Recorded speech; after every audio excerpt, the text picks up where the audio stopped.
ये कहानी है एक ऐसी लड़की की जो बाकी लड़कियों से बहुत ही अलग है, जो कि बहुत ही बेपरवाह और अपने ही मन की करने वाली में से है और इसे घपाघप करना भी बहुत पसंद है। कहानी शुरू होने से पहले आपने अगर मेरे चैनल को सब्सक्राइब नहीं किया है तो प्लीज सब्सक्राइब कर देना और बेल आइकन दबाना मत भूलना। कहानी की शुरुआत हेलन नाम की लड़की से होती है जो अभी स्केटिंग कर रही है। इसी दौरान उसके पिछवाड़े में खुजली होने लगती है। दरअसल बात यह है कि हेलन के पिछवाड़े में बवासीर हो चुका है। वो एक गंदे से टॉयलेट में जाकर अपने पिछवाड़े में क्रीम लगाती है। इसके बाद मूवी फ्लैशबैक में जाती है। जब हेलन 8 साल की थी तो उसके मॉम को साफ सफाई का बहुत ही शौक था, लेकिन हेलन अपने मॉम से बहुत ही अलग है। उसे साफ सफाई इतनी पसंद नहीं। एक बार हेलन अपने मॉम के साथ खेल रही होती है तो उसकी मॉम उसे बोलती है कि तुम नीचे कूदो, मैं तुम्हें कैच कर लूंगी। जब हेलन कूदती है तो उसकी माँ उसे धोखा दे देती है और हेलन नीचे गिर जाती है। उसकी मॉम उसे बताती है कि कभी किसी पर भी भरोसा मत करना, अपने मॉम डैड पर भी नहीं। इसके बाद हेलन जब बड़ी हो जाती है तो वो एक लड़के को अट्रैक्ट करती है और इसके बाद वो एक दूसरे को ओरल देते हैं।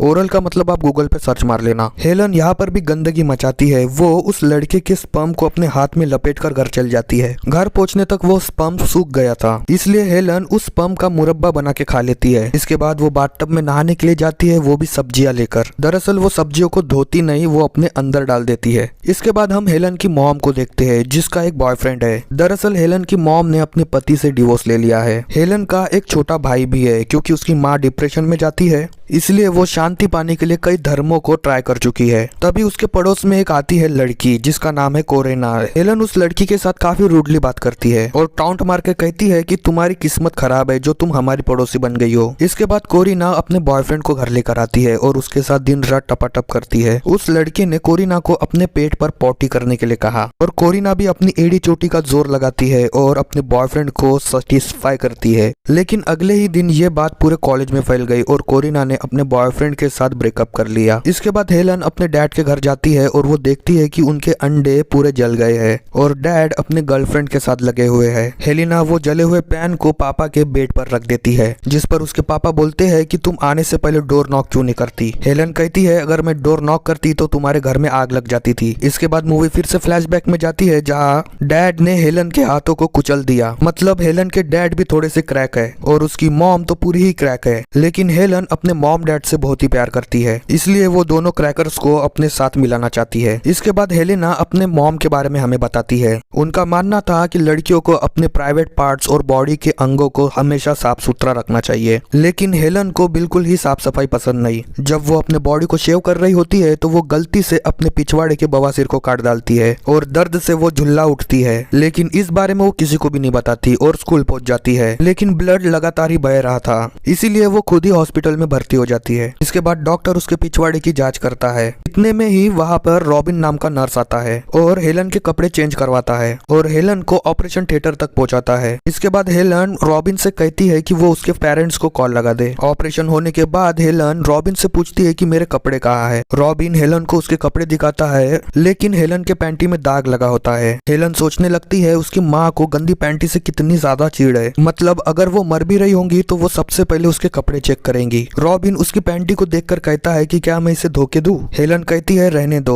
फिर वो रॉबिन से उसके पिछवाड़े की फोटो क्लिक करने के लिए कहती है। रॉबिन कहता है ये सब रूल्स के खिलाफ है, लेकिन हेलन की जिद की वजह से रॉबिन उसकी पिछवाड़े की फोटो क्लिक करके उसे दिखाता है। तभी वहाँ डॉक्टर आ जाता है। वो डॉक्टर को बता देती है कि मैंने अपने पिछवाड़े का नुमाइना कर लिया है। ये सुनकर डॉक्टर रॉबिन की तरफ घूर कर देखता है। इतने में ही हेलन की मॉम आ जाती है और सारे स्टाफ को वहाँ से जाने के लिए कहती है। उसकी मॉम हेलन के लिए एक पौधा लाई होती है जो कि उन्होंने अपने गार्डन में उगाया था। हेलन उस पौधे को भी नहीं छोड़ती और उस पौधे को भी अपने अंदर डाल देती है और रॉबिन को अपने साथ इमेजिन करती है। इसके बाद मूवी फिर से फ्लैशबैक में जाती है जहां उसकी मॉम ने एक टर्की चिकन बनाया है। जब उसके डैड उस टर्की चिकन को काट रहे होते हैं, जिसके बाद उसके डैड कहते हैं जब हेलन भी अपने मॉम के पेट से ऐसी निकल रही होंगी तो डॉक्टर ने भी ऐसा ही काटा होगा। ये सुनकर हेलन की मॉम तुरंत अपनी स्कर्ट ऊपर करके उन सबको वो मार्क्स दिखाती है और अपने पति के फेस पर वाइन फेंक देती है। इसके बाद हॉस्पिटल में हेलन के डैड उससे मिलने आते हैं, लेकिन हेलन बार बार अपनी घड़ी देख रही होती है। इतने में उसकी मॉम भी आ जाती है और उसके डैड चले जाते हैं। हेलन इमेजिन करती है कि उसके मॉम डैड किस कर रहे हैं। अगले सीन में हेलन रॉबिन को सीड्यूस कर रही होती है। तभी वहाँ पर रॉबिन की गर्लफ्रेंड आ जाती है और रॉबिन वहाँ से चला जाता है। इसके बाद वो नर्स हेलन को कुछ खाने के लिए देती है और उससे कहती है कि तुम्हें नेचुरल तरीके से पॉटी आनी चाहिए। हेलन कहती है कि अभी तक मुझे नहीं आई। इसके बाद डॉक्टर हेलन को चेक करता है और कहता है कि अभी वो ठीक हो चुकी है और वो घर जा सकती है, लेकिन हेलन का मन नहीं है यहाँ से जाने का। डॉक्टर कहता है कि हम तुम्हें यहाँ पर नहीं रख सकते। डॉक्टर कहता है कि तुम घर के माहौल में ज्यादा बेहतर ठीक हो जाओगी। इसके बाद रात को हेलन एक छन्नी को अपने पिछवाड़े में डाल के फिर से पोख्ता कर देती है ताकि वो हॉस्पिटल में रुक सके।